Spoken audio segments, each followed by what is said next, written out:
کہ ہندوستان کے اندر دین کب آیا؟ کیا اس کا کوئی جواب دے سکے کب آیا؟ کسی کو معلوم ہے کہ ہندوستان میں جہاں ہم رہتے ہیں ہمارے بارے میں یہ جانکاری، ہمارے بارے میں معلومات ہے کیا مسلمان ہیں؟ اگر ہمارے کنڈلی اٹھا کر دیکھی جائے ہمارے پرکھوں کی تو ہمیں پتا چلے گا کہ ہمارا باپ جو ہے کوئی چپراسی تھا، کوئی بھمٹ تھا یا کوئی دلت تھا. اس طرح سے ہو سکتا ہے. ہمیں زیادہ اس لیے شجرہ ہمیں معلوم نہیں ہے. ہمارے استاد محترم ایک بات کہہ رہے تھے، ہمارے استاد محترم کا ایک نام ہے، اللہ تعالیٰ کی حفاظت فرمائے، مولانا ابو القاسم مدنی الفاروقی حفظہ اللہ.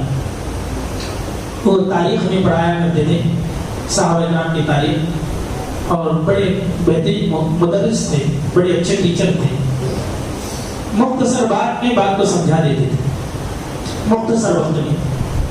تو ان کا جو لقب تھا فاروقی، ان کا لقب ہے، ان کا جو لقب ہے فاروقی. ایک آدمی سے ان کی ملاقات ہوئی تو بڑے بھاؤک انداز میں اس نے جو ہے ملاقات کی. ملاقات کرنے کے بعد کہا حضرت آپ کا نام جو ہے بہت اچھا ہے، لیکن اس سے اچھا یہ ہے کہ آپ کے نام کے سامنے فاروقی ہے. مجھے آپ کا شجرہ معلوم ہونا چاہیے کیونکہ میں بھی فاروقی ہوں.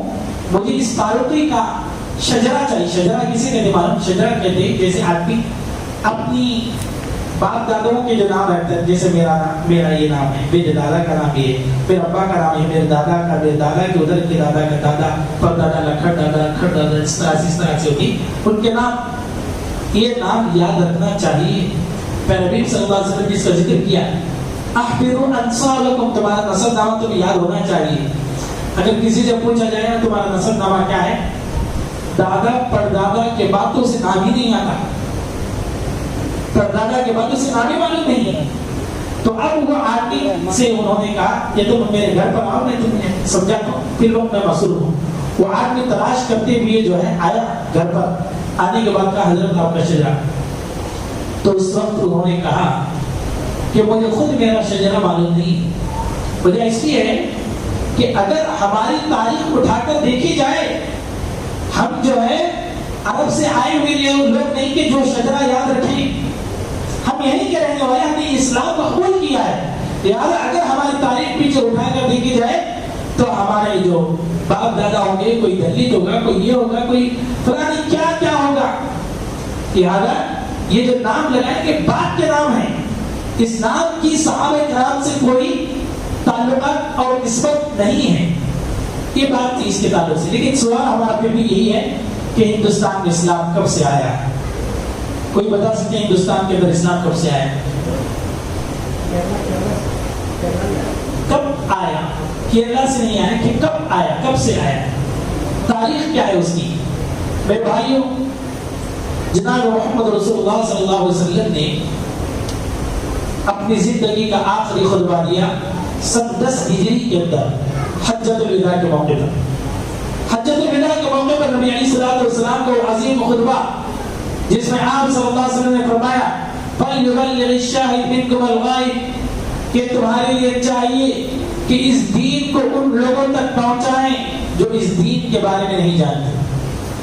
جب آپ صلی اللہ علیہ وسلم نے پیغام سنایا، صحابہ کرام منتشر ہو گئے. جس کا جن جہاں نکلا سب لوگ نکل گئے.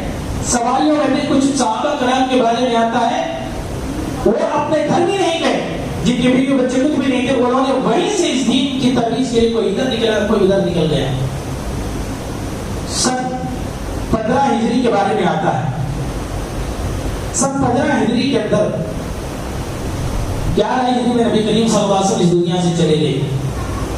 حضرت ابوبکر صدیق رضی اللہ تعالیٰ عنہ کا جو دور خلافت تھا وہ 2 سال کا تقریباً قریب تھا، 2 سال 3 ماہ اس طرح سے. اس کے بعد جو امت کی جو لیڈنگ کی، امت کے لیے جو خلیفہ بنے حضرت عمر بن خطاب رضی اللہ تعالیٰ عنہ، آپ کی دور خلافت کے اندر ابتدائی کچھ معاملات کو حل کرنے کے بعد حضرت عمر بن خطاب رضی اللہ تعالیٰ عنہ نے صحابہ کرام کو چند جگہوں پر معمور کر دیا کہ آپ یہاں رہیں گے، آپ یہاں رہیں گے، آپ یہاں رہیں گے. اس میں سے 3 صحابہ کرام کے بارے میں آتا ہے. سن 15 ہجری کی بات ہے. کتنی ہجری کی بات ہے؟ 15 ہجری کی بات ہے. حضرت عثمان بن ابی العاص الثقفی، حضرت عثمان بن ابی العاص الثقفی، اسی لیے میں ابتدا میں کہا تھا الثقفی یہ طائف کے لوگ ہیں. طائف کے لوگوں کا جو ٹائٹل ہے، جس طرح سے سرنیم ہمارا ہے، ایسا طائف والوں کا سرنیم الثقفی ہے، بنو ثقیف کہا جاتا ہے. تو وہاں کے صحابی ہیں. انہوں بحرین اور عمان جو علاقے، بحرین اور عمان جو علاقے ہیں، ان علاقوں کی طرف حضرت عمر بن خطاب رضی اللہ تعالیٰ نے بھیج دیا. وہ وہیں پر جنگ کر رہے تھے. جنگ کرتے کرتے ادھر کی بات ہے، وہاں سے عثمان بن ابی العاص الثقفی نے اپنے بھائی حکم بن العاص کے ساتھ ایک لشکر کو لے کر بھیجا. وہ پہلا لشکر تھا، سن 15 ہجری کی بات ہے. وہ پہلا لشکر تھا جو سیدھا نکلا ہندوستان کی سرزمین پر برجمان ہوا. سن 15 ہجری کے تک یہ صحابہ کرام کی بات ہو رہی ہے. یہ عام ویکتیگت روپ سے بات نہیں کی جا رہی ہے، یہ صحابہ کرام کی بات ہے. سن 15 ہجری کے اندر سب سے پہلے اسلام کے قدم ہندوستان کی سرزمین پر پڑے. اور ہندوستان کے اندر سب سے پہلے کون سی زمین تھی جانتے؟ بمبئی کی. بمبئی کے قریب ایک علاقہ تھانہ، جو آج جو ہے اسے کسی اور نام سے جانا جاتا ہے، اب بھی اسے تھانہ ہی کہا جاتا ہے. بندرگاہ ہے. بندرگاہ جسے کہتے ہیں عرب، مطلب ہمارے جو عام بھاشا کے اندر جسے کہا جاتا ہے، جہاں پر جیسے ریلوے اسٹیشن کہتے ہیں کہ جہاں اسٹیشن بسیں رکتی ہیں، بس وغیرہ بس اسٹینڈ کہا جاتا ہے. جہاں پر پلین لینڈ ہوتی ہے ایئرپورٹ کہا جاتا ہے. ایسی جہاں شپ وغیرہ ٹھہرتے ہیں اسے کیا کہا جاتا ہے؟ کوئی آسان پورٹ کہا جاتا ہے. اسے عربی اردو میں بندرگاہ کہا جاتا ہے. جو پورٹ تھا، تھانہ پورٹ پر سب سے پہلے صحابہ کرام وہاں پر رکے اور قریب کے علاقوں میں کچھ جگہ ہوئی اور پھر وہاں سے حالات دے کر واپس آ گئے. اور دوسری روایت کے مطابق آتا ہے تو یہ جو حکم بن ابی العاص الثقفی رضی اللہ تعالیٰ عنہ تھے، جو گجرات کا جو کاٹیاواڑ ہے، گجرات کا جو کاٹیاواڑ ہے، اسی طرح سے بھروچ ہے، تو وہاں پر انہوں نے پہنچے اور وہاں پر پہنچ کر کچھ کاروائی وہاں پر ہوئی، کچھ جگہ وہاں پر ہوئی. تو 3 صحابہ کرام سب سے پہلے وہاں پر پہنچے. وہ تینوں کے تینوں آپس میں بھائی بھائی تھے. تینوں کے خاص بھائی، بھائی بھائی سے بڑا ایمانی بھائی نہیں، خاص بھائی بھائی ہیں. کون ہے؟ عثمان بن ابی العاص، حکم بن ابی العاص اور مغیرہ بن ابی العاص رضی اللہ عنہم اجمعین. یہ 3 صحابہ کرام ہیں جو ہندوستان کے اندر ابتدائی دور میں آئے.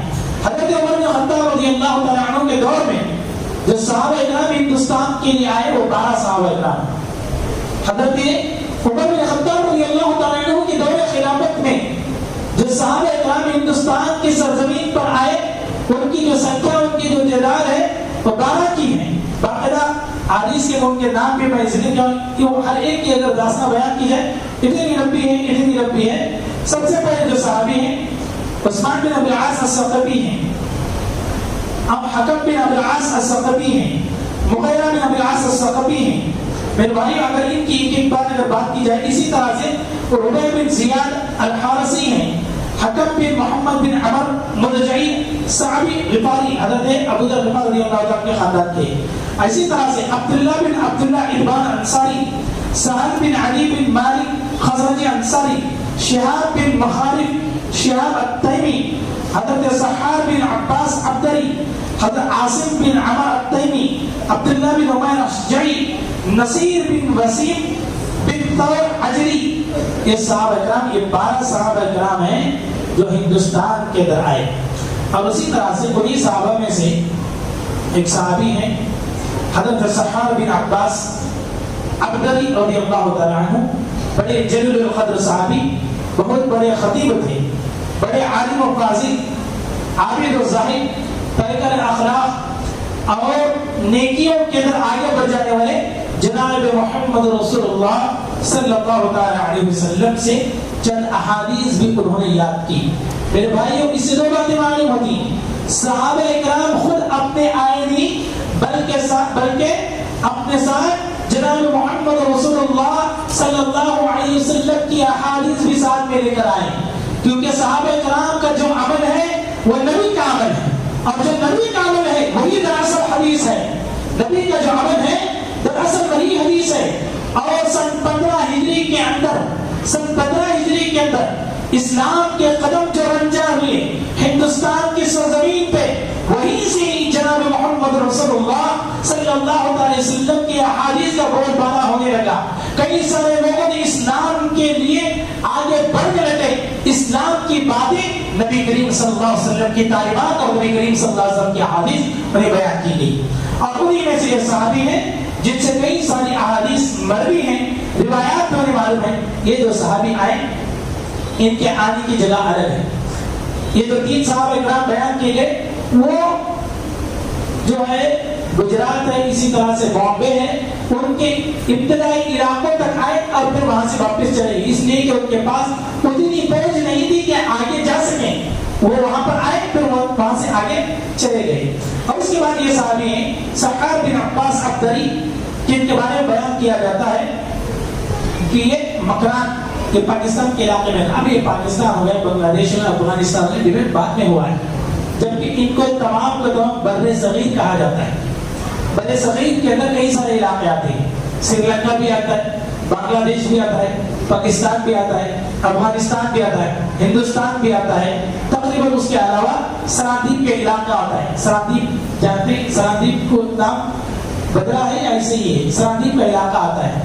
اب اسی کی نام سے پکارا جاتا ہے، یہ میں نہیں جانتا، اتنی تفتیش میں نہیں کر سکا. سرادیپ کا علاقہ آتا ہے. تو یہ علاقے بر صغیر میں آتے ہیں. تو حضرت سحار بن عباس رضی اللہ تعالیٰ عنہ جو تھے وہ مکران اور سندھ کا جو علاقہ جو پاکستان کے پاس ہے، سندھ کا علاقہ یہاں پر آئے اور یہاں پر کچھ علاقے انہوں نے فتح کیے. فتح کرنے کے بعد سیدھا حضرت عمر بن خطاب رضی اللہ تعالیٰ عنہ کو جا کر جو ہے خوشخبری سنائی. عمر فاروق رضی اللہ تعالیٰ عنہ نے استغفار کا کیا، وہاں کے علاقوں کے بارے میں پوچھا، کئی سارے علاقہ ہے. تو حضرت سحار بن عباس رضی اللہ تعالیٰ عنہ کہتے ہیں فَهَلْ هَذَا جَبْلٌ وَمَاءٌ وَغَشْلٌ وَتَمْرٌ وَمَقْلٌ وَعَدُوٌ وَبَطْلٌ. یہاں کی سچویشن بیان کرتے ہیں کیونکہ وہاں کے علاقے اسے کہتے ہیں کہ اس کی زمین نرم ہے، پہاڑی علاقہ ہے، پانی کم ہے، کھجوریں اتنی خاص نہیں ہیں، دشمن بے بات ہے. یہ سچویشن سنائی. حضرت عمر بن خطاب رضی اللہ تعالیٰ عنہ نے کہا کہ میں تمہیں منع کرتا ہوں، اب وہاں سے آگے نہیں جانا ہے. لہٰذا اس کے بعد کچھ اور صحابہ کے بارے میں آتا ہے. عاصم بن عمر تمیمی کے بارے میں آتا ہے جو بڑے جلیل القدر صحابی ہیں، اخلاق میں بھی فاضل ہیں، جن کے قادسیہ کے اندر انہوں نے شرکت کی، جن کے قادسیہ حضرت عمر بن خطاب رضی اللہ تعالیٰ کے دور میں لڑی جانے والی ایسی جنگ ہے جیسے نبی کریم صلی اللہ علیہ وسلم کی زندگی میں غزوہ بدر جس طرح سے مقام حاصل ہے، ایسے ہی جنگ قادسیہ جو حضرت عمر بن خطاب رضی اللہ تعالیٰ کے دور میں لڑی گئی، حضرت خالد بن ولید رضی اللہ تعالیٰ کی کمانڈرنگ میں، یہ بڑی جنگ ہے. اس جنگ کی کتب حدیث کے اندر تاریخ کے اندر بڑی اہمیت حاصل ہے. مسلمانوں کی تعداد بڑی مختصر تھی، سامنے والوں کی جو تعداد تھی 3 لاکھ کے قریب تھی. اللہ تبارک و تعالیٰ نے اس جنگ میں مسلمانوں کو فتح نصیب فرمائی. گنتی کے چند مسلمان تھے، ہزاروں کی سنکھیا میں تھی، اور ہزار بھی اتنے نہیں تھے کہ 50 تک پہنچے، بلکہ 10-20 ہزار صحابہ کرام تھے. اللہ تبارک و تعالیٰ 3 لاکھ دشمنوں پر انہیں فتح مندی نصیب فرمائی. اسی جنگ میں شرکت کرنے والے صحابی ہیں. سندھ کے اطراف کے علاقے انہوں نے فتح کیے. سندھ کا جو اطراف کا جو علاقہ انہوں نے فتح کیا، اسی طرح سے سجستان جو علاقہ ہے اسے بھی انہوں نے فتح کیا. اس کے قرب و جوار کے جو علاقے تھے سندھ کے، وہاں پر انہیں فتح نصیب ہوئی.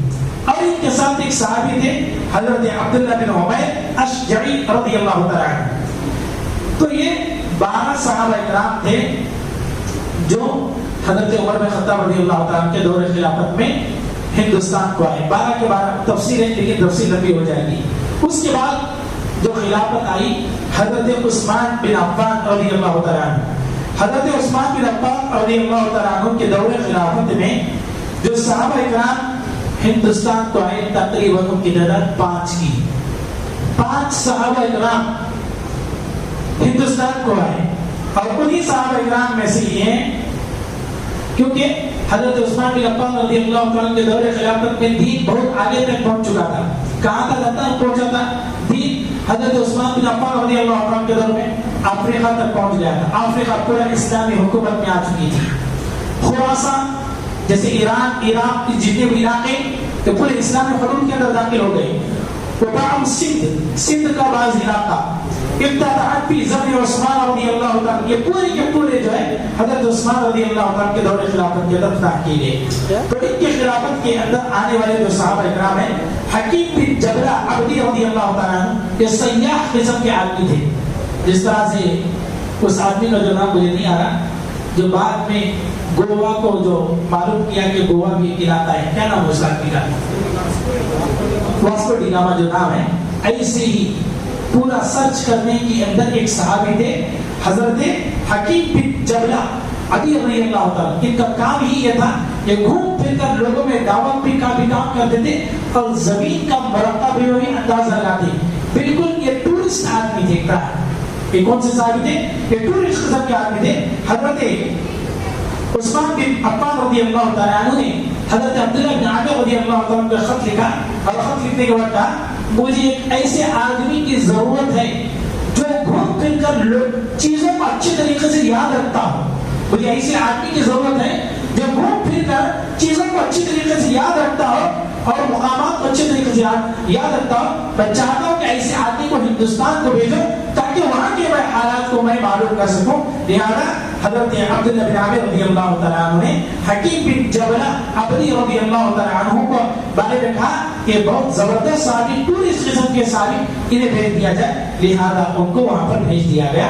تو یہاں پر آنے کے بعد کئی ساری چیزوں کو معلوم کر کے یہاں کے حالات کو سیدھا حضرت عثمان بن عفان رضی اللہ عنہ کی طرف بھیجے گئے. اور اسی طرح سے ایک صحابی ہیں حضرت مجاشع بن مسعود السلمی رضی اللہ تعالیٰ عنہ. چند احادیث ان سے بھی مروی ہیں. نبی کریم صلی اللہ علیہ وسلم پر ایمان لانے کے بعد کہنے لگے اللہ کے رسول صلی اللہ علیہ وسلم ہم آپ پر ہجرت کی بیعت کرتے ہیں، ہجرت کریں گے، یعنی آپ جہاں جائیں گے ہم بھی وہاں جائیں گے. اس کی بیعت کرنا پڑتا تھا نبی کریم صلی اللہ علیہ وسلم سے بیعت. لہٰذا نبی علیہ الصلوۃ والسلام نے کہا کہ اب جب اب ہجرت ختم ہو چکی ہے تو تم ہجرت کہاں کرو گے؟ تو انہوں نے کہا اللہ کے رسول صلی اللہ علیہ وسلم آپ جس چیز کے لیے بھی ہم سے بیعت لیں گے ہم اس پر بیعت کریں گے. لہٰذا جناب محمد رسول اللہ صلی اللہ علیہ وسلم نے فرمایا علی الاسلام والجہاد فی سبیل اللہ، اسلام کی بقا کے لیے اور اسلام کے لیے لڑنے کی تم بیعت لے سکتے ہو. لہٰذا انہوں نے بیعت لی. لہٰذا جب انہوں نے بیعت لی، بیعت لینے کے بعد حضرت عثمان بن عفان رضی اللہ تعالیٰ کے دور خلافت میں انہیں بر صغیر بھیجا گیا، ہندوستان کی طرف بھیجا. ہندوستان سے بولا کیا ہے؟ وہ آئے تو اس وقت جس علاقے کی طرف بھی آئے وہ افغانستان کا علاقہ جو اس کا دارالحکومت کابل جو تھا وہاں پر آئے. اسلامی دستے کی کمانڈری کرتے رہے. کابل کے ایک بدھ کدے میں داخل ہوئے. کابل میں وہاں پر بدھ پرستی تھی. ایک مندر میں گئے، بدھ کدا مندر میں گئے، ایک بڑے بدھ کے ہاتھ کو پکڑ لیا. ایک بڑے بدھ کے ہاتھ کو پکڑے اور فرمانے لگے میں نے اس کا ہاتھ اس لیے پکڑا. پورے کے پورے لوگ وہاں پر جمع تھے.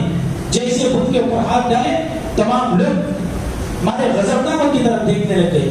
انہوں نے بدھ کا ہاتھ پکڑ کر کہا میں نے اس کا ہاتھ پکڑ اس لیے پکڑا ہے کیا یہ میرا ہاتھ چھڑا سکتا ہے یا نہیں، میں دیکھنا چاہتا.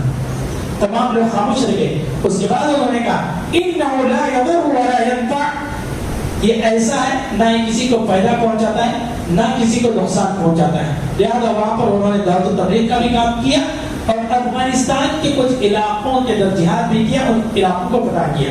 پھر اس کے بعد حضرت عبد الرحمن بن سمرہ رضی اللہ تعالیٰ کے بارے میں آتا ہے وہ وہاں سے حضرت عثمان بن عفان رضی اللہ تعالیٰ کے دور خلافت میں پھر وہ گجرات آئے. گجرات کے علاقے کاٹیواڑ میں آئے اور راجستھان کی جو سرحدیں تھی جو گجرات کی طرف سے ملتی ان علاقوں میں آئے. وہاں پر کچھ علاقوں کو فتح کیا.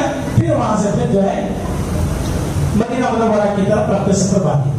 تو یہ صحابہ کرام ہیں جو وہاں کے علاقے تھے. 5 صحابہ کرام ہیں عبداللہ بن عمر بن عاص قریش التمیمی، عمیر بن السعد، مجاشع بن مسعود، عبد الرحمن بن سمرہ رضی اللہ تعالیٰ عنہ. یہ 5 صحابہ ہیں جو اس علاقے میں آئے. اس کے بعد جو خلافت شروع ہوتی ہے حضرت علی رضی اللہ تعالیٰ کے خلاف. حضرت علی رضی اللہ تعالیٰ عنہ کی خلافت کے اندر جو صحابہ کرام جو آئے ہیں وہ 3 صحابہ کرام.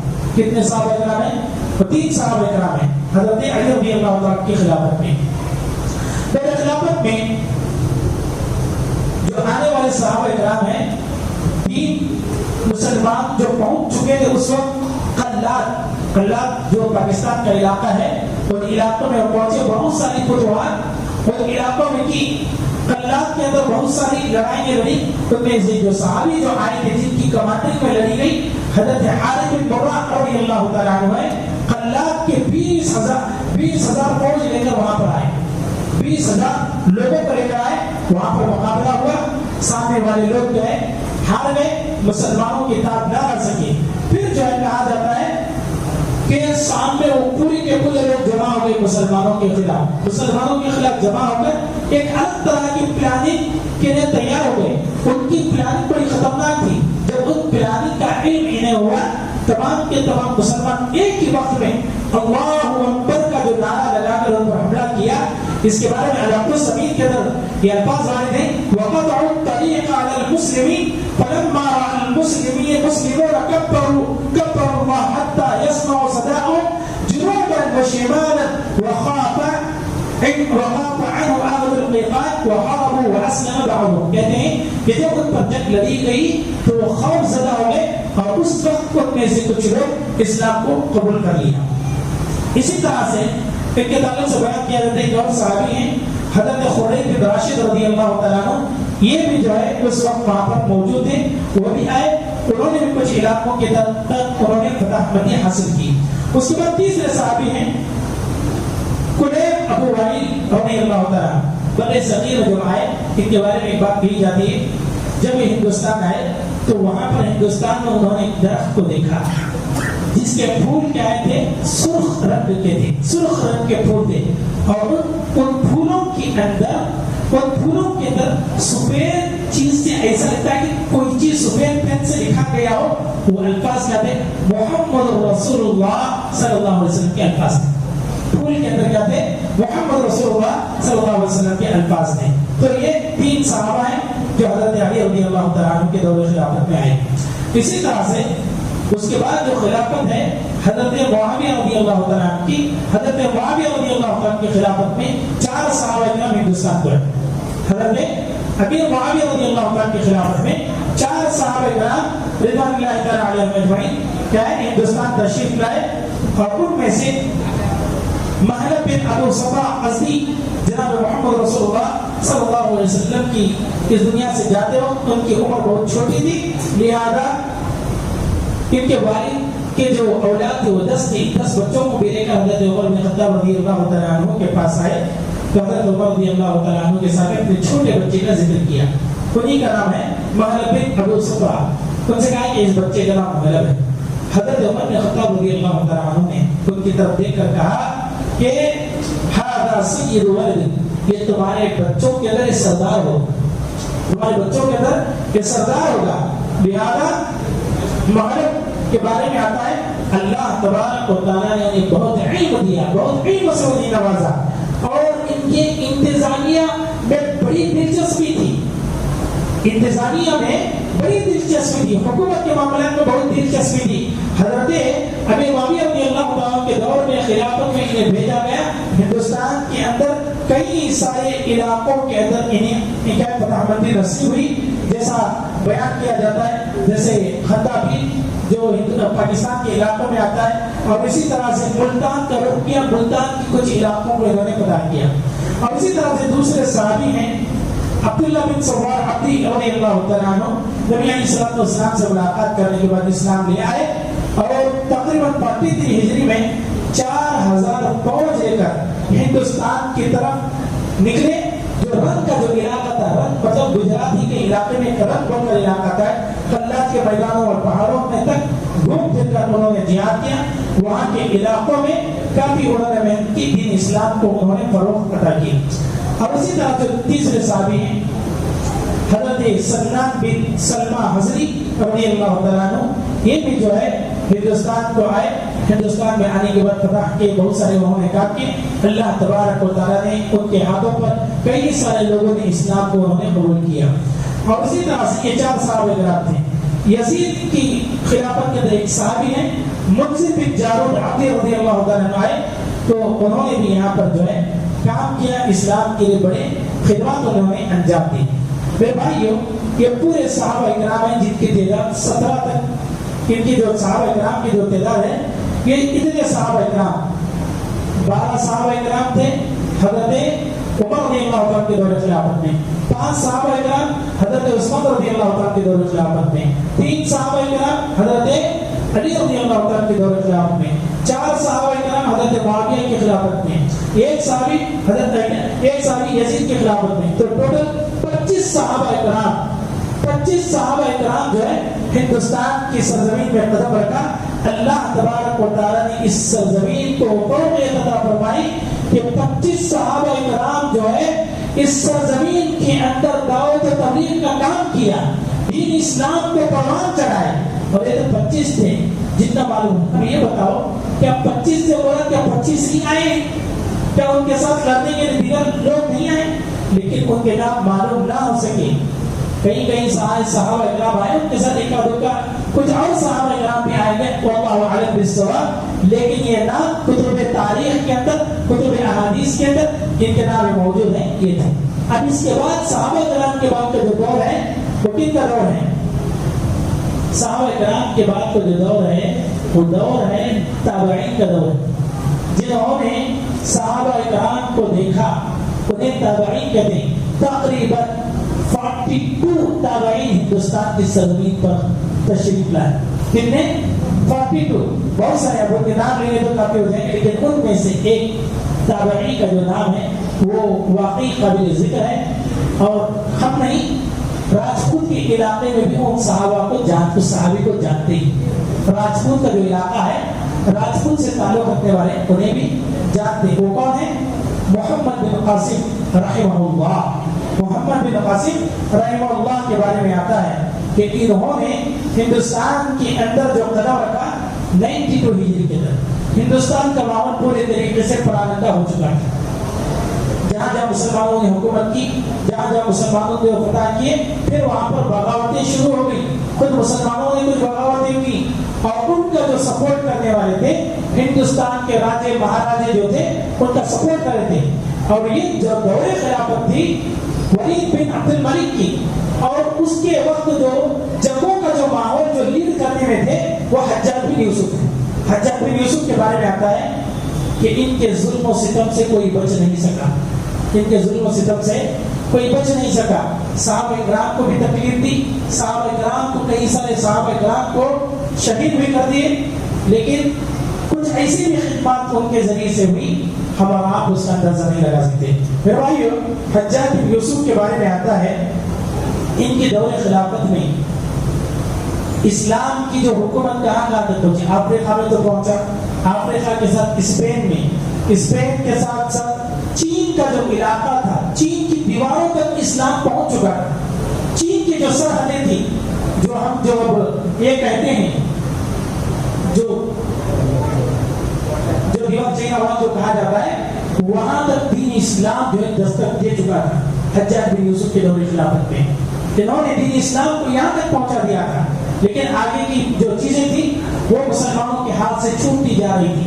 بتایا رہا تھا حجاج بن یوسف کے دور خلافت کے اندر ولید بن مروان اس وقت کے خلیفہ جو تھے، ان کے دور خلافت میں ہندوستان کے اندر، یہ آخری بات اسی بات بتا کے میں اپنی بات ختم کر دیتا ہوں، ان کی جو دور خلافت میں ہے مسلمان جو ہندوستان پہنچے تھے، بمبئی کے علاقے میں تقریباً اسلام پہنچ چکا تھا، گجرات کے علاقے میں مسلمان پہنچ چکے تھے، کاٹواری کے اندر مسلمان پہنچ چکے تھے، اور راجستھان کے علاقے میں مسلمان آ چکے تھے. اور اسی طرح سے کیرلا کے علاقے میں صحابہ نہیں ہیں بلکہ تابعین آئے. کیرلا کا جو علاقہ ہے، کیرلا کے علاقے میں کسی صحابی کے آنے کی اطلاع نہیں ہے، کیونکہ جتنے 25 صحابہ کرام تھے ان کی پوری تاریخ کو پڑھنے کے بعد جس نتیجے پر پہنچے کیرلا کے علاقے کے اندر صحابہ نہیں ہیں بلکہ تابعین آئے ہیں. اس لیے تابعین میں سے جو نام آتا ہے مالک بن دینار رحمہ اللہ کا جو نام ان کا آتا ہے، یا تو وہ ایک الگ تفسیر ہے. لیکن جو بات یہاں پر بتانی ہے محمد بن قاسم کی، تو اس وقت ہندوستان کی جو حالات اور ہندوستان کا جو سچویشن تھا وہ پورے بدل چکا تھا، اور مسلمان خود بغاوت کر چکے تھے، اور مسلمانوں کا ساتھ، مسلمانوں جو بغاوت کر رہے تھے ان کا جو ساتھ دینے کے راجے مہاراجے تھے. راجہ داہر کا جو نام آتا ہے، راجہ داہر کا جو نام آتا ہے، سرادیپ کے علاقے میں عرب کے کچھ لوگ آ کر بس گئے تجارت کی غرض سے، لیکن وہ لوگ یہاں پر انتقال کر گئے. جب انتقال کر گئے راجہ داہر نے سرادیپ کے علاقے کا وہ راجہ تھا، تو اس نے کیا کیا، تمام جو مسلمانوں کی جو عورتیں ان کے بچے تھے انہیں اپنی ایک شپ میں بٹھا کر جو ہے وہ اس کی طرف روانہ کرنے والا تھا. کیا ارادہ اس نے کر لیا کہ ان کو جو ان کے علاقے آبائی وطن کی طرف بھیجیں، عراق کی طرف ان کو بھیجنے کا ارادہ کر لیا. اور ایک لیٹر بھی لکھا، کئی سارے تحفے تحائف جو ہے عبد الملک کو روانہ کرنے کے لیے تیار بھی ہو گئے. جب یہ تیار ہو کر شپ جیسے روانہ کر دیا، اس کی منشا یہ تھی کہ میں اگر یہ اچھا کام کروں گا تو مسلمان میری حکومت پر ڈاکہ نہیں ڈالیں گے، مسلمان میری حکومت پر قبضہ نہیں کریں گے. تو اس وجہ سے اس نے کیا کیا، کچھ اچھا ہی بتا دوں گا تو مسلمان کیا ادھر حملہ نہیں کریں گے. اس وجہ سے اس نے کیا کیا، ایک کام کیا. جب شپ میں بٹھا کر جب بھیجا، کیونکہ وہ سمندری راستہ تھا، شپ جو ہے طوفان کی زد میں آ گئی اور آ کر جو ہے وہاں سے سیدھا سندھ کے علاقے کی طرف نکل گئی. سندھ کے علاقے کی طرف نکل گئی. سندھ کے علاقے میں وہاں کے مسلمانوں کے ساتھ جو شپ کے اندر تھے ان کو تکلیفیں پہنچائی گئی. مسلمان بچوں کو قید کر لیا گیا، عورتوں کو قید کر لیا گیا، جو تحفے تحائف دیے گئے تھے اسے بھی ضبط کر لیا گیا. تو وہاں سے ایک عورت نے جو خط لکھا، جو کتب تاریخ کے اندر آج بھی وہ خط محفوظ ہے. وہ الفاظ اور خط اتنا لمبا چوڑا ہے، اسے بیان کرنا بالکل کافی وقت ہو جائے گا، لیکن اس کے مین اہم جو ٹاپک تھے، اپنی ظلم اور اپنے اوپر بیتے ہوئے ظلم و ستم کو اس نے خط میں لکھا. اور خط میں لکھ کر حجاج بن یوسف کو للکارا، یا حجاج کو جو پکارے الفاظ کے ذریعے سے حجاج بن یوسف نے کم و بیش محمد بن قاسم کے ذریعے سے ایک لشکر جرار کو وہاں پر روانہ کیا تاکہ مسلمانوں کی جو ہے مدد کر سکے. لہذا حجاج بن یوسف محمد بن قاسم رحمہ اللہ کے ساتھ 6000 ایسے فوجیوں کو بھیجتے جو پوری کے پوری ٹرینڈ تھے، جن کو ہر طرح کی ٹریننگ دی گئی تھی اور ان کے لیے ہر طرح کی سویدھائیں دی گئی تھی، ہر طرح کی آسانیاں ان کو دی گئی تھی. وہ تمام کے تمام لے کر جو ہے جب پہنچ کر اللہ تبارک و تعالیٰ نے ان کے ہاتھ پر مسلمانوں کو فتح نصیب عطا فرمائی. انہوں نے اس راجا کا سر قلم کیا کہ جسے حجاج بن یوسف نے کہا تھا کہ تم ان لوگوں کو پکڑو، مسلمانوں کی مدد کرو، لیکن اس نے مدد کرنے سے انکار کر دیا، مسلمانوں کو بے سر و سامان چھوڑ دیا. تو حجاج بن یوسف نے کہا سب سے پہلا کام یہ کرنا ہے کہ اس کا سر قلم کرنا ہے. لہٰذا جب وہ آنے کے بعد سب سے پہلے وہی کام کیا، اس کا سر قلم کیا اور سندھ کے علاقے کو فتح کیا. فتح کرنے کے بعد مسلمانوں کی ریاست باقاعدہ وہاں پر قائم ہو گئی. گجرات کا جو علاقہ تھا، کاٹیوار کا جو علاقہ تھا، راجستھان کا جو علاقہ تھا، ان جگہوں پر پہلے بھی جگہ لڑی گئی تھی، لیکن ایک منظم طریقے سے وہاں پر امیر بنا کر راستے پورے علاقے اپنے انڈر میں لے کر پوری کی پوری چیزیں حفاظتی دستے جو تھے وہ مسلمانوں کے تھے. لیکن پھر ایک وقت آیا، اتنی تمام تر محنتیں اور کوششیں کرنے کے باوجود بعد میں ولید بن عبد الملک کے بعد جو خلافت جو دوسروں کی آئی، انہوں نے وہاں سے محمد بن قاسم کے کارناموں سے جل کر ان کو بلا لیا گیا. یہ کہا گیا کہ گرفتار کر کے لے جایا گیا وہاں سے محمد بن قاسم کو. جبکہ راجپوت کے جو علاقے تھے ان کے بارے میں کہا جاتا ہے کہ ان کو جانے سے روک رہے تھے کہ نہ جائیں، ہم آپ کے لیے ہر طرح کا سمرتھن دیں گے، ہر طرح کے جو چیز آپ کو چاہیے، آپ یہاں کے مہاراجا بن کر رہے، ہم آپ کی بات کو مانیں گے. ان کے بارے میں کہا جاتا ہے اللہ اکبر، جب وہاں سے جا رہے تھے وہاں پر راجپوت کی جو عورتیں رو رہی تھی، غیر مسلم رو رہے تھے، ان کے مجسمے بنا لیے گئے. اس طرح سے اسلام کی صحیح چھوی جو انہوں نے چھوڑا، اس سے اس قدر کیا متاثر ہو گئے، ہندوؤں نے اسلام کو قبول کر لیا. اسی اسلام کی خوبی، اسی اسلام کی جھلک ہے، مسلمانوں کے صحیح عقائد اور مسلمانوں کا عقیدہ اور ان کے اخلاق کی چھوی ہے جو آج تک ہندوؤں کے اندر باقی ہیں. اور بہت ساری سلسلے میں تفصیلات ہیں، اگر پڑھیں گے تابعین ہیں، تابعین کے بعد تابعین، پھر اس کے بعد ایک لمبی تفسیر ہے، اگر پڑھیں گے صرف ہندوستان کی تفسیر ہے، اس کے علاوہ دیگر جگہوں پر